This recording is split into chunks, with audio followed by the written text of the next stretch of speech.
Hello, plus two NIOS വിദ്യാർത്ഥികളുടെ home സയൻസിൽ chapter 10 family resource മാനേജ്മെന്റിനെ കുറിച്ച് നമുക്ക് പഠിക്കാനുണ്ട് അല്ലേ. അതിൽ നമ്മൾ മാനേജ്മെന്റിനെ കുറിച്ച് മുൻപേ പറഞ്ഞിട്ടുള്ളതാണ്.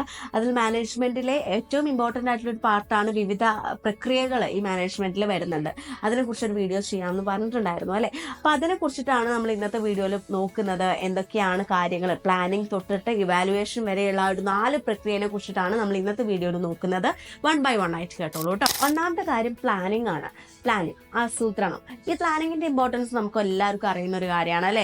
ഒരു കാര്യം ചെയ്യുമ്പോൾ നമുക്ക് ഈ ഒരു പ്ലാനിങ് ഇല്ലാണ്ട് ഒരു കാര്യം നമുക്ക് ചെയ്യാൻ പറ്റില്ല അല്ലെ. എന്ത് എങ്ങനെയെന്നുള്ളതൊക്കെ തീരുമാനിക്കേണ്ടത് അത്യാവശ്യമായിട്ടുള്ള ഒരു കാര്യമാണ്.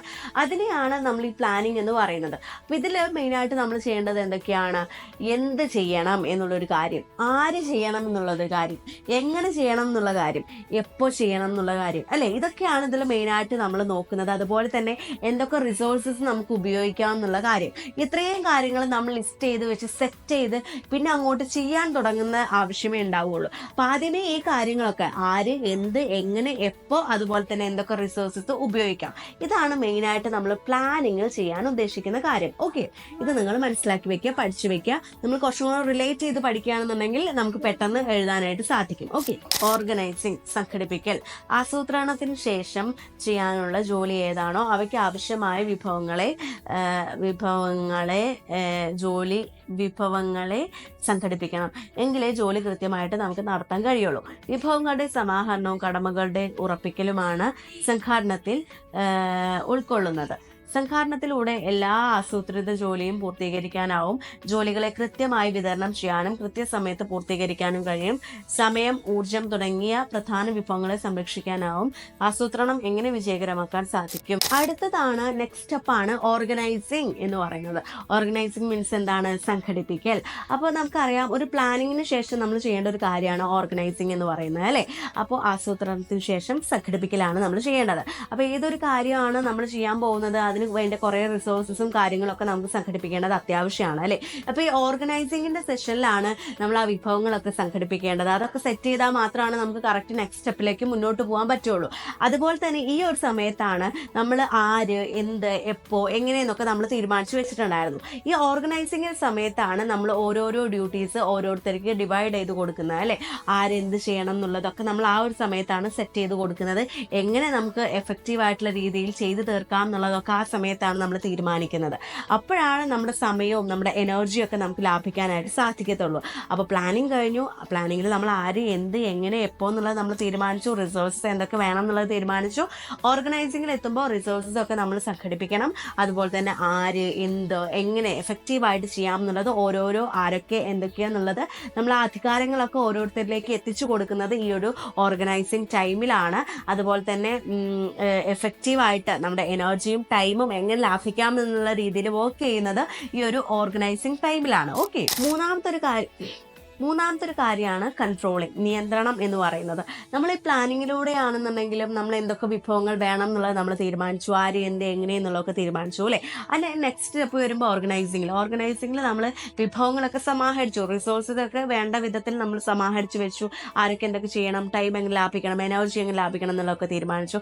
ഈ കൺട്രോളിങ്ങിൻ്റെ ഇമ്പോർട്ടൻസ് വരുന്നത് എവിടെയാണെന്ന് വെച്ചാൽ, ഈ റിസോഴ്സസ് ഉപയോഗിക്കുമ്പോൾ നമുക്ക് തോന്നിയ പോലെ ഉപയോഗിക്കാൻ പറ്റില്ലല്ലോ. അതിലൊക്കെ ഒരു നിയന്ത്രണം കൊണ്ടുവരണം എന്നാണ് ഇതിലൂടെ ഉദ്ദേശിക്കുന്നത്. അതുപോലെ തന്നെ നമ്മുടെ ആളുകളിൽ ഓരോരോ കാര്യങ്ങൾ ചെയ്യുമ്പോഴും ഓരോരോ അധികാരങ്ങൾ കൊടുക്കുമ്പോഴും എല്ലാത്തിലും നമ്മുടെ ഓരോരോ പ്രവൃത്തിയിലും ഒരു നിയന്ത്രണം, നമ്മുടെ റിസോഴ്സസ് ഉപയോഗിക്കുന്നതിലൊക്കെ ഒരു നിയന്ത്രണം കൊണ്ടുവരണം. എന്നാൽ മാത്രമാണ് നമുക്ക് സൂട്ടനിങ് ആയിട്ട് അല്ലെങ്കിൽ സ്മൂത്ത് ആയിട്ട് ആ ഒരു പ്രവൃത്തി അല്ലെങ്കിൽ ആ ഒരു മാനേജ്മെന്റ് രീതി കംപ്ലീറ്റ് ചെയ്യാനായിട്ട് സാധിക്കത്തുള്ളൂ. നമുക്ക് എഫക്റ്റീവ് ആയിട്ടുള്ള രീതിയിൽ അതിനൊരു ഫൈനൽ റിസൾട്ട് കൊണ്ടുവരാൻ സാധിക്കത്തുള്ളൂ. കുറേ കാര്യങ്ങൾ വേസ്റ്റേജും കാര്യങ്ങളൊന്നും ഇല്ലാണ്ട് അല്ലാന്നുണ്ടെങ്കിൽ നമുക്ക് മിനിമൽ ആയിട്ടുള്ള രീതിയിൽ എല്ലാ കാര്യങ്ങളും യൂസ് ചെയ്തിട്ട് എഫക്റ്റീവായിട്ട് ഒരു ഫൈനൽ റിസൾട്ടിലേക്ക് കൊണ്ടുവരാൻ സാധിക്കുന്നത് ഈ കൺട്രോളിങ്ങിൻ്റെ ഇമ്പോർട്ടൻസ് അവിടെ ഉള്ളതുകൊണ്ടാണ്, കൺട്രോളിങ് അവിടെ ഉള്ളതുകൊണ്ടാണെന്നുള്ളത് മനസ്സിലാക്കാം. അപ്പോൾ ആദ്യത്തെ 3 സ്റ്റെപ്പ് നമ്മൾ മനസ്സിലാക്കി. പ്ലാനിങ്, ഓർഗനൈസിങ്, കൺട്രോളിങ് അല്ലേ. ആര്, എന്ത്, എങ്ങനെ, എപ്പോൾ, എന്തൊക്കെ വിഭവങ്ങൾ, അതുപോലെ എന്തൊക്കെ ആരൊക്കെ ചെയ്യണം എന്നുള്ള കാര്യം, വിഭവങ്ങൾ സമാഹരിക്കുന്ന കാര്യം, എനർജി ടൈമൊക്കെ എങ്ങനെ ലാഭിക്കാം എന്നുള്ളൊരു കാര്യം. കൺട്രോളിങ്ങിൽ വരുന്നത് എന്താണ്? നമ്മൾ ഓരോരോ കാര്യങ്ങളും റിസോഴ്സസ് ആണെന്നുണ്ടെങ്കിലും എല്ലാ കാര്യങ്ങളും എങ്ങനെ എങ്ങനെ നമുക്ക് നിയന്ത്രണത്തിലൂടെ സെറ്റ് ചെയ്യാൻ പറ്റും, ഏറ്റവും മിനിമൽ ആയിട്ടുള്ളൊരു എഫക്റ്റീവ് ആയിട്ടുള്ള രീതിയിലൂടെ എങ്ങനെ കാര്യങ്ങൾ കൊണ്ടുപോകാം എന്നുള്ളൊരു കാര്യം നമ്മൾ നിയന്ത്രണത്തിലൂടെ കൊണ്ടുവന്നു. ഓക്കെ, നെക്സ്റ്റ് സ്റ്റെപ്പാണ് ഇവാലുവേറ്റിംഗ് എന്ന് പറയുന്നത്. എന്താണ്? വിലയിരുത്തുക അല്ലേ. അപ്പോൾ ഏതൊരു കാര്യം ചെയ്യുമ്പോഴും വിലയിരുത്തലിൻ്റെ ഇമ്പോർട്ടൻസ് വളരെയധികം സുപ്രധാനമായിട്ടുള്ള ഒരു കാര്യം തന്നെയാണ് അല്ലേ. അപ്പോൾ നമ്മൾ ഈ പ്ലാനിങ്ങിലൂടെ അല്ലെങ്കിൽ ഓർഗനൈസിങ്ങിലൂടെ ഒക്കെ ചെയ്തു വെച്ച കാര്യങ്ങൾ നമ്മൾ വിലയിരുത്തേണ്ടത് അത്യാവശ്യമായിട്ടുള്ള ഒരു കാര്യമാണ്. ആഫ്റ്റർ വിലയിരുത്തൽ അതിലെന്തെങ്കിലും നടപടികളൊക്കെ സ്വീകരിക്കണം എന്നുണ്ടെങ്കിൽ സ്വീകരിക്കേണ്ട ഒരു സമയമാണ്. എന്തെങ്കിലും തെറ്റുകളോ അല്ലാന്നുണ്ടെങ്കിൽ എന്തെങ്കിലുമൊക്കെ നമ്മൾ വിചാരിച്ച പോലെയല്ല കാര്യങ്ങൾ മുന്നോട്ട് കൊണ്ടുപോകുന്നത്, അങ്ങനെയൊക്കെ തോന്നിക്കഴിഞ്ഞാൽ അതിനുള്ള നടപടികളൊക്കെ സ്വീകരിക്കേണ്ട, തെറ്റുകുറ്റങ്ങളൊക്കെ മാറ്റം വരുത്തേണ്ട ഒരു സമയമാണ് ഈ ഒരു ഇവാലുവേഷൻ ടൈം എന്ന് പറയുന്നത്. ഓക്കെ, അപ്പോൾ ഈ ഒരു 4 സ്റ്റെപ്പാണ് മാനേജ്മെന്റിന്റെ ഏറ്റവും ഇമ്പോർട്ടൻ്റ് ആയിട്ടുള്ള പ്രക്രിയ എന്ന് പറയുന്നത്. ഏതൊക്കെയാണത്? നമുക്ക് പ്ലാനിങ്, അതുപോലെ തന്നെ ഓർഗനൈസിങ്, കൺട്രോളിങ്, ഇവാലുവേറ്റിംഗ്. ആര്, എന്ത്, എങ്ങനെ, എപ്പോൾ, അതുപോലെ തന്നെ റിസോഴ്സസ്, ഇതൊക്കെയാണ് പ്ലാനിങ്ങിൽ വരുന്നത്. പിന്നെ കറക്റ്റായിട്ട് ആരൊക്കെ എന്തൊക്കെ ചെയ്യണം, അതുപോലെ തന്നെ ഉത്തരവാദിത്തങ്ങൾ ആരൊക്കെ ഏൽപ്പിക്കണം, അതുപോലെ തന്നെ ഈ വിഭവങ്ങൾ എങ്ങനെയൊക്കെ യൂസ് ചെയ്യണം, വിഭവങ്ങൾ എങ്ങനെ കൊണ്ടുവരണം, എന്തൊക്കെ വിഭവങ്ങൾ എത്തിക്കണം, അതൊക്കെ നോക്കുന്നതാണ് ഓർഗനൈസിങ്ങിൽ വരുന്നത്. കൺട്രോളിങ്ങിൽ വരുന്നത് ഈ വിഭവങ്ങളൊക്കെ കറക്റ്റായിട്ടുള്ള രീതിയിൽ ഉപയോഗിക്കുക, എല്ലാത്തിലും ഒരു നിയന്ത്രണം ഏർപ്പെടുത്തുക, മിനിമൽ ആയിട്ടുള്ള ഒരു രീതിയിലൂടെ കാര്യങ്ങൾ മുന്നോട്ട് കൊണ്ടുപോവുക. ഇവാലുവേഷനിൽ വരുന്നത് നമ്മൾ വിചാരിച്ച കാര്യങ്ങളൊക്കെ തന്നെയാണോ നടക്കുന്നത്, എല്ലാ കാര്യങ്ങളൊന്നും വിലയിരുത്തുക, നിരീക്ഷിക്കുക, തെറ്റുകുറ്റങ്ങൾ ഉണ്ടെങ്കിൽ അല്ലെങ്കിൽ എന്തെങ്കിലുമൊക്കെ മിസ്റ്റേക്കുകൾ ഉണ്ടെങ്കിൽ അതിന് മാറ്റം വരുത്തുക അല്ലേ. അതിന് വേണ്ടിയിട്ടുള്ള നടപടികളൊക്കെ സ്വീകരിക്കാനുള്ള സമയമാണ് ഇവാലുവേഷൻ അല്ലെങ്കിൽ ഇവാലുവേഷൻ ടൈം എന്ന് പറയുന്നത്. ഓക്കെ, വിലയിരുത്തുന്ന സമയം എന്ന് പറയുന്നത്. ഈ 4 പ്രക്രിയ മെയിനായിട്ടും പഠിച്ചു വെച്ചോളാം. ഓക്കെ.